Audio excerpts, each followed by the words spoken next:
I am from Ghana, which is a country in West Africa. Used to be known as Gold Coast because we have a lot of gold in Ghana. I am from the town of Kumasi. Just to kind of give you some perspective, there was no running water. You had to go to the lake to fetch water. We did not have electricity, and so we used lamps. You put the oil, the kerosene in the lamps, and you light it up at night. And if you are coming from the city to that village, you have to get off the bus, walk maybe about 45 minutes until you arrived at the village. So that was pretty much my life until I moved to the city.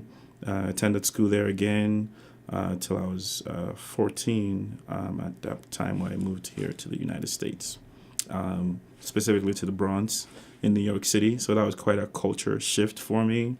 The Bronx is very closed. You are spending a lot of your time inside as a little kid because your parents are not just going to put you out on the street. Whereas in Ghana, I had free roam. I can go anywhere as long as I told my parents where I was going. They knew that I would be safe and I would be fine.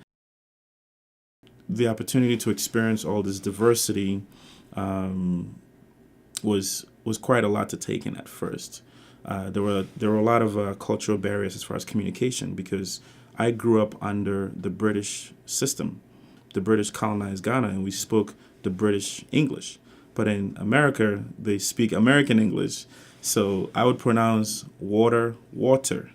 And people were like, no, that's not how you say it. You say it water. I'm like, but there's no D, it's water. I would say compared to other experiences that I've had in other states, Nebraska is fairly welcoming.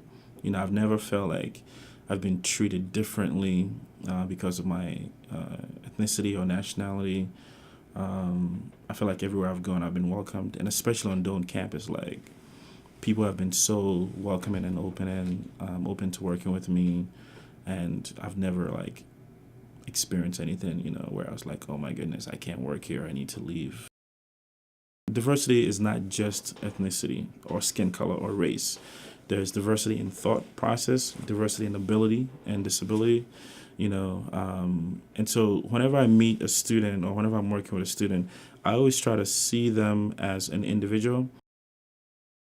I think that I'm really appreciative of our Chief Diversity Officer, Luis Sotelo. It's been a pleasure to work with him. He's extremely passionate about this work.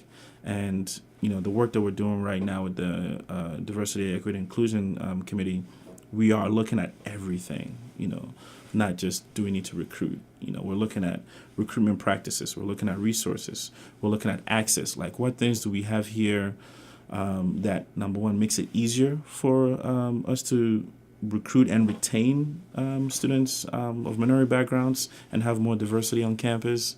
We're looking at every single thing.